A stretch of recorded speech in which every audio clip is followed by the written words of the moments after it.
This was Tottenham's biggest problem against Newcastle yesterday that resulted in a third defeat in a row at St James's Park. Welcome back to the Bowman YouTube channel. We're going to be breaking down exactly what we learned from the Newcastle 2, Spurs 1 game yesterday on Sunday. It was a much better performance than what we saw at St James's Park in the last two seasons, but the same result. And it was problems in front of goal, in my opinion, that caused that defeat more than the problems at the back. But we're going to dive into the multitude of issues that caused us problems yesterday, defensively. But like I said, mainly I think it was going forward where we really lacked that conviction to get over the line in this result. Like I said, a better performance. But in this video, we're going to be breaking down the decision-making in front of goal, what exactly we can learn from the Liverpool performance at Old Trafford yesterday, going into our game against Manchester United in around a month's time. We're going to be talking about Radu Dragusin, Mickey van der Ven, how exactly important he is. We're going to go through the goals that we conceded, obviously, and the goal that we scored. And also, I want to talk about, and this is where I want to start, is high turnovers. Tottenham yesterday, in the game against Newcastle, had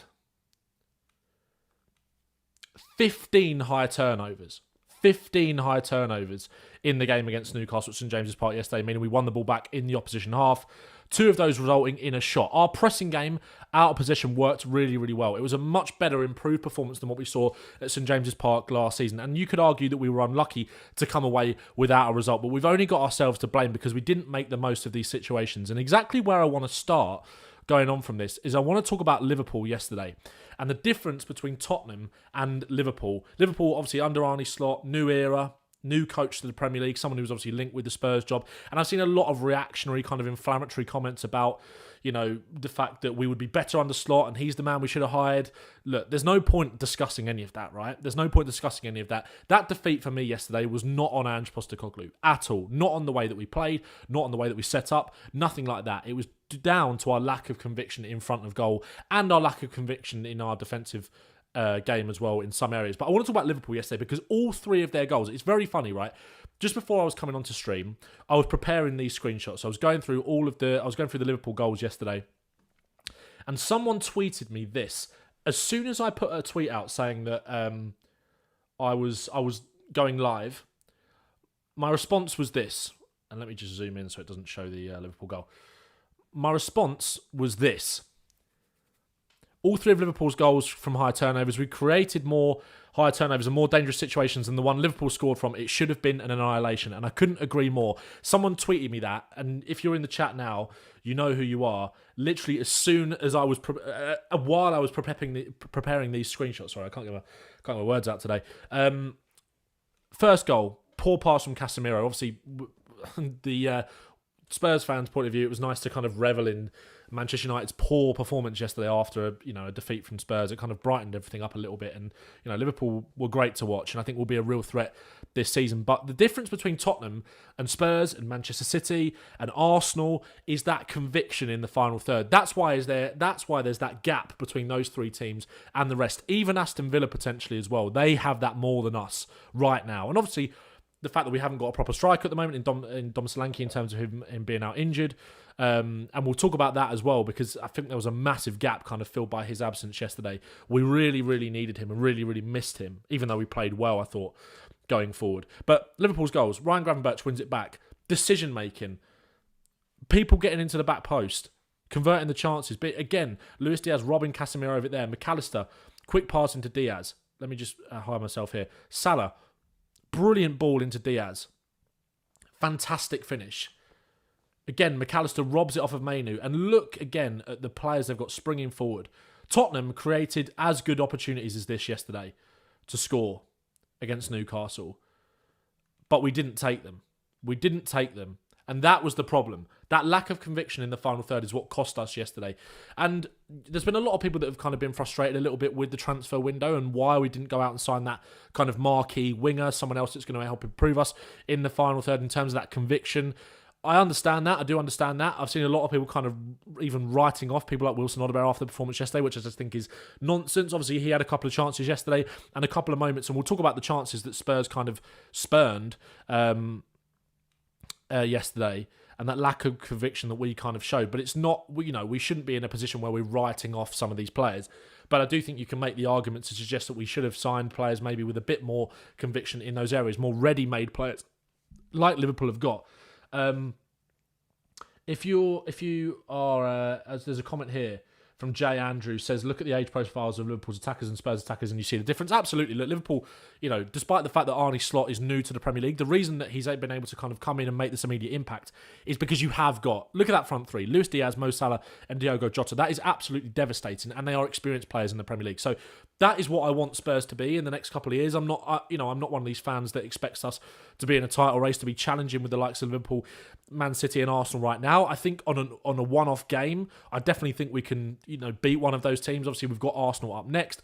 We showed how impressive that we can be against some of the big boys last season with those draws at the Emirates and at the Etihad as well. We beat Liverpool at home, obviously, in funny circumstances, of course.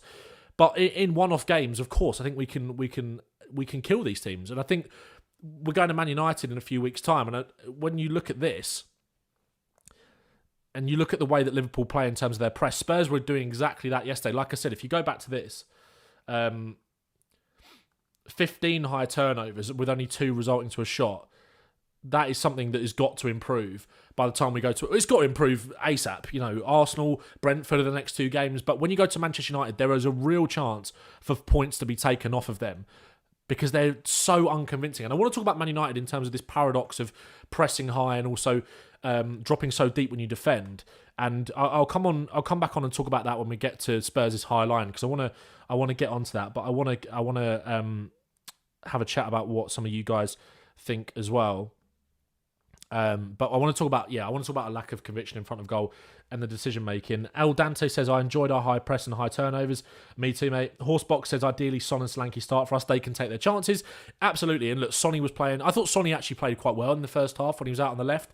I think he looked confident taking on Livramento. Obviously had that nutmeg, drew the foul at one point. I'm not sure if that was from Livramento actually. I think it was from another player potentially. But I thought Sonny looked good on the left. And again, if you've got that focal point up front, I think it's a different story for Spurs yesterday. Obviously, Dejan Kulusevski, I thought, struggled a little bit in the first half to kind of get in the game. But also in the second half, I thought when he actually dropped that little bit deeper, and we'll come on and talk about the setup shortly, because we did a lot of analysis on Saturday night before the game about how Newcastle and how they'll kind of set up to try and stifle us almost when we do attack.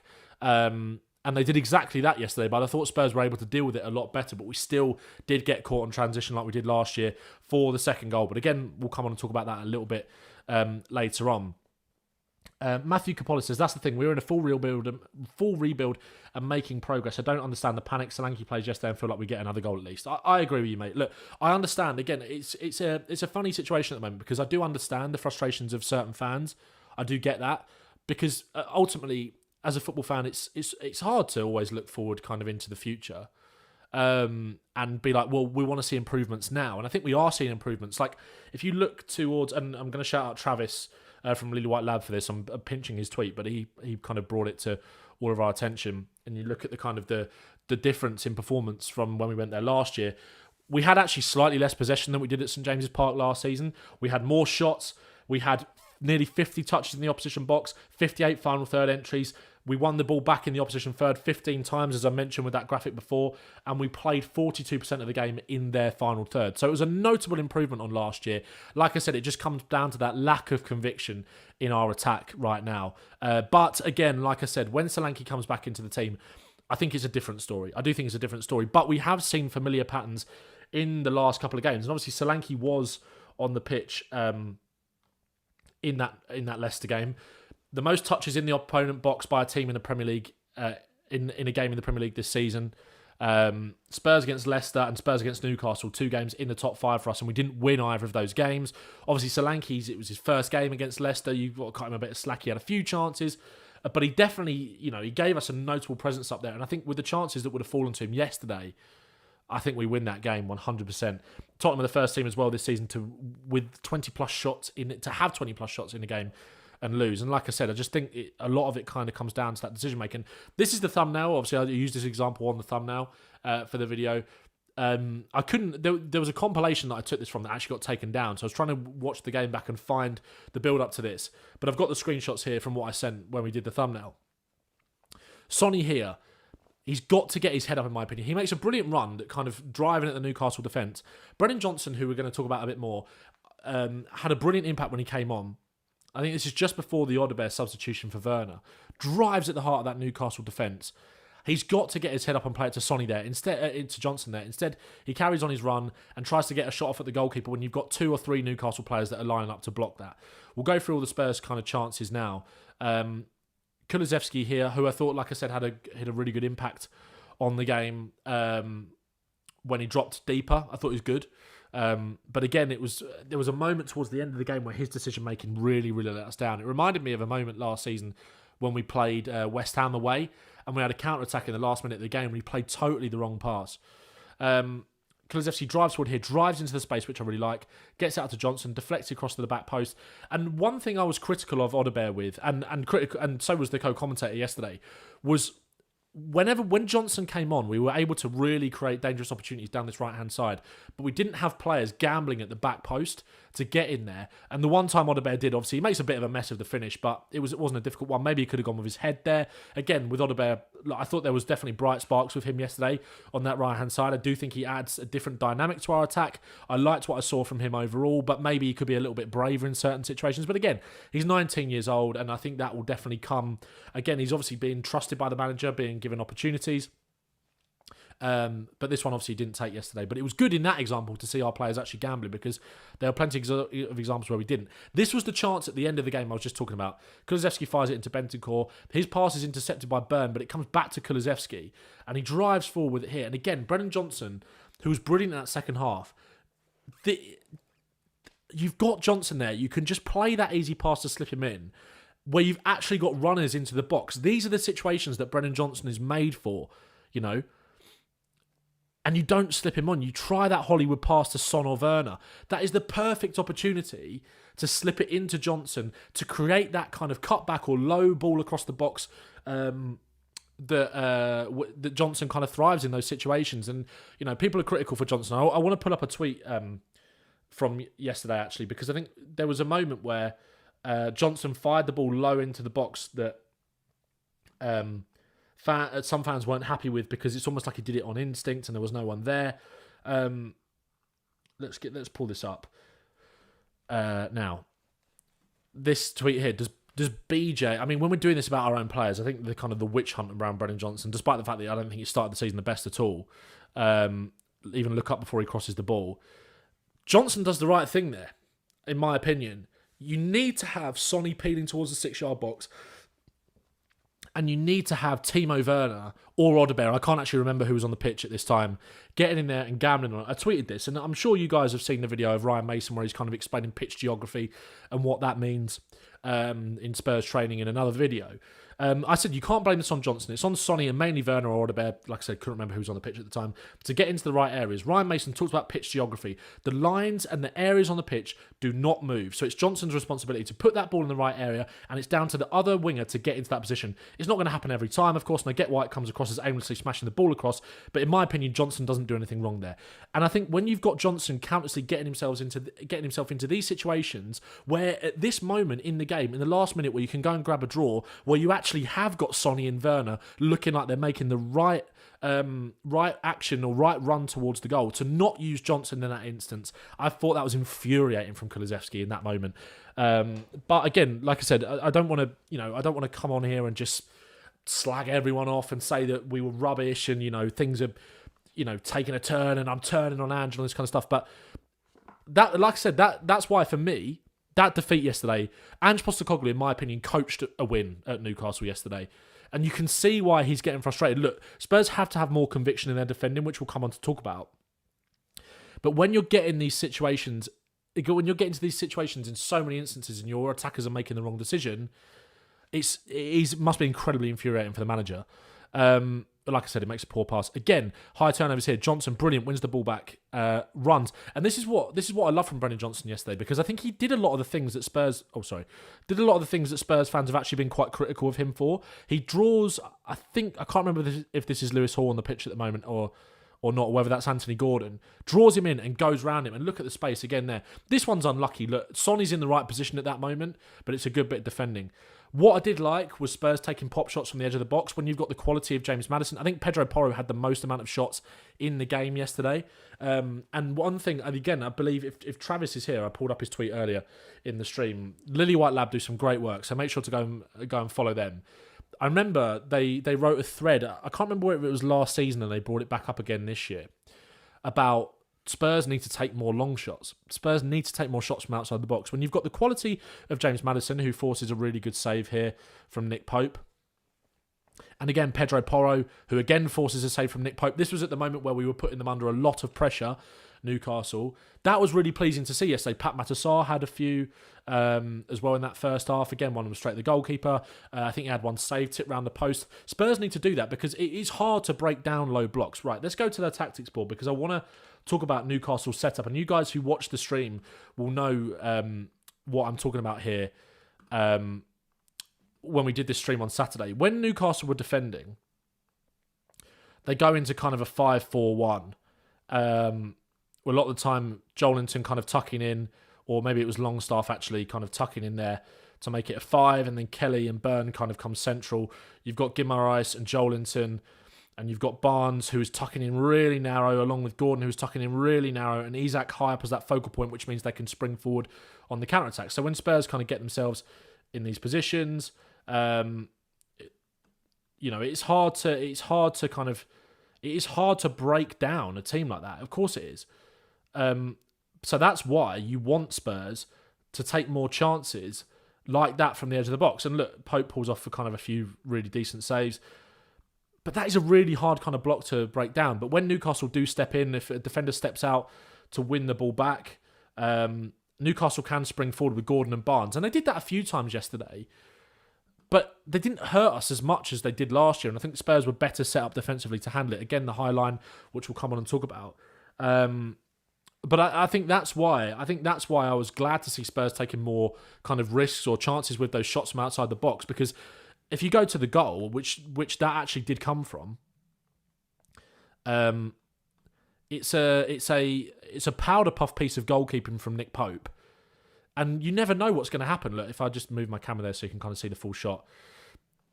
Maddison gets into position, unleashes a shot, Nick Pope spills it, Brennan Johnson is there to get on the rebound. Obviously, it's an own goal, he forced an own goal. But that's why you want to be taking these shots against a keeper like that who showed a bit of vulnerability. And like I said, when you've got players with the quality of Porro and Maddison outside of the box to be able to take those shots from range, that's something that I really like. That's something that I like what I'm seeing from this Spurs team that's trying to break down low blocks. There was a lot of stuff that I saw that I liked yesterday from Tottenham. Like I said, I think Ange Postecoglou coached a victory. It was just down to that conviction in the final third. And like I said, I'll come back to the Liverpool example. And again, this Liverpool team is more experienced. They've got more quality in that attack. But that is what Spurs can learn from over the next, year, 2 years kind of in this rebuild. Again, Arsenal were the same. It takes time. This takes time to, kind of get that level of conviction in the final third. We've got attackers that can show it. It's just about actually doing it. Again, those high turnovers, which Spurs had so many of yesterday, and creating these situations where you're going to score a guaranteed goal every time. Frustrating, but of course, stuff to be positive about and stuff to learn from. We'll talk about the goals that we conceded and the defensive side of the game next. I just want to come to some of you guys in the chat. And like I said, make sure to like the stream and subscribe. By the way, guys, thank you so much for getting me over the 5,000 subscriber mark. Obviously, we've got an international break coming now, but I've still got a lot of videos planned. Obviously, there's going to be a big build-up to the North London derby in the next couple of weeks. So let me know what you guys want to see. Building up to that, I've got some ideas already in terms of what we can do, some tactical bits, in terms of how we set up for the game, etc. That will all come. But please let me know what you guys want to see on the channel over the next couple of weeks. So let's get some of your point of views. Let's get some of your point of views in the chat. Andrew Brownman says, do the inverted fullbacks steal the space to be creative when we're dominating possession? We look better when we're running and using the space on the turnovers. I think both of those things can be true. I think we're naturally dangerous on turnovers because of the pace we've got in transition. But I also do think Porro and Udogie massively add to our creative output, for sure. I think there's a lot of fluidity, especially with Kulusevski, who drops a little bit deeper. He can drift out wide and allow Porro to maybe come inside a little bit more, and Johnson to kind of do his thing as well. So I get what you're saying, but I don't think so. I don't think it limits our creativity.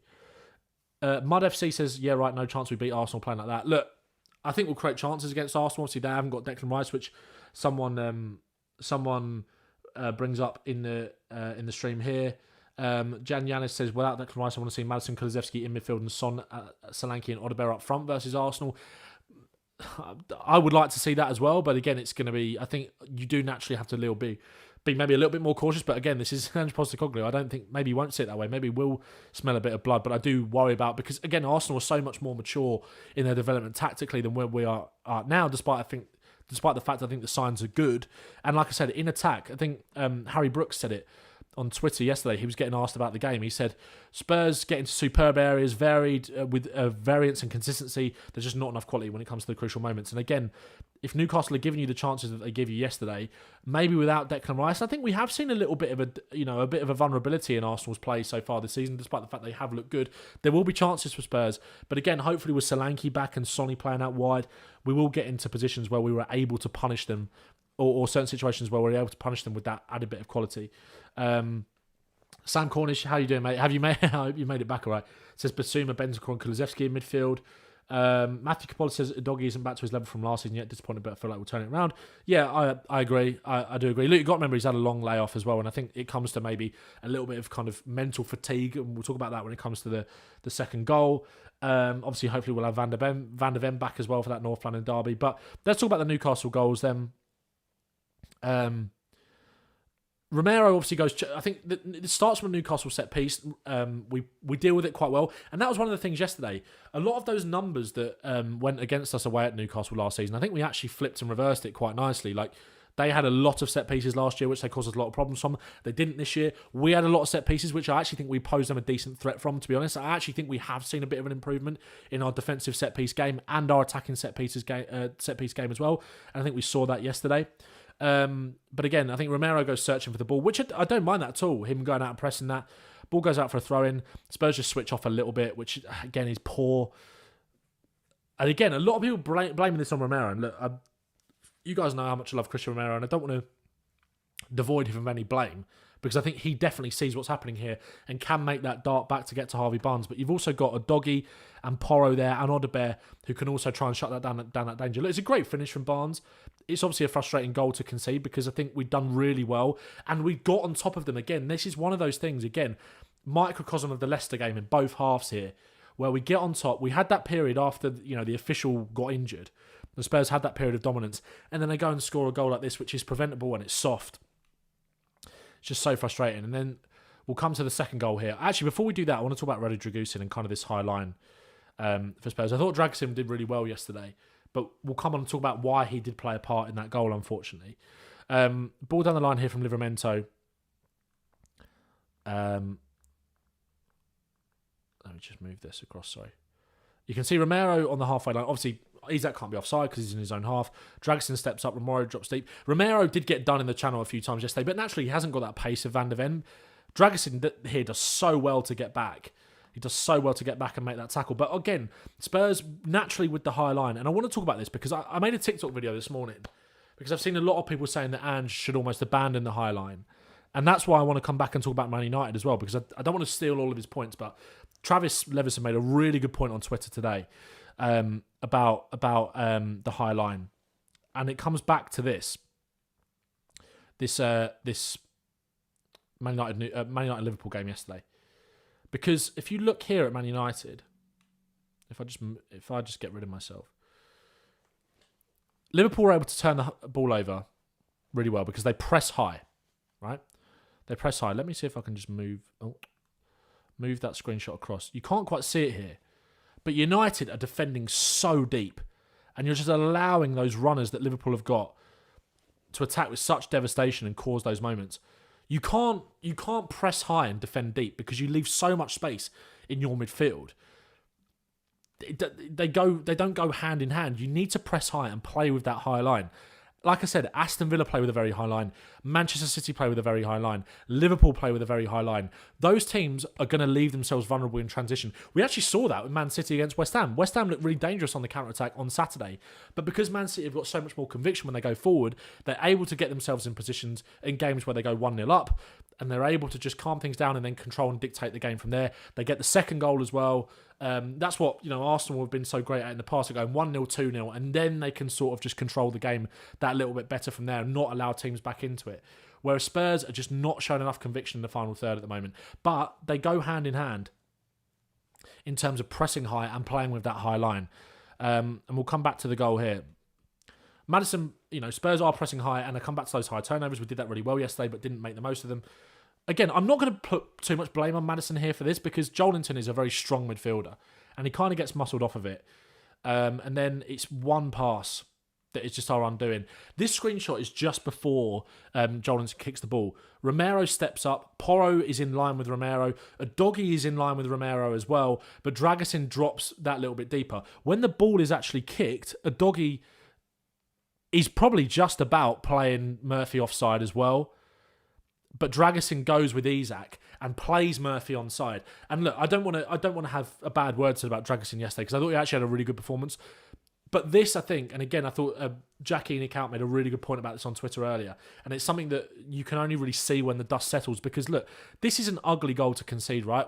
When you think of the basic fundamentals of football. And I understand people kind of calling for Ange to go back to basics a little bit, maybe not play as risky and don't play as high at the pitch. But it's the way that he plays. And if you want the high pressing and you want the high turnovers, you have to put up with this as well.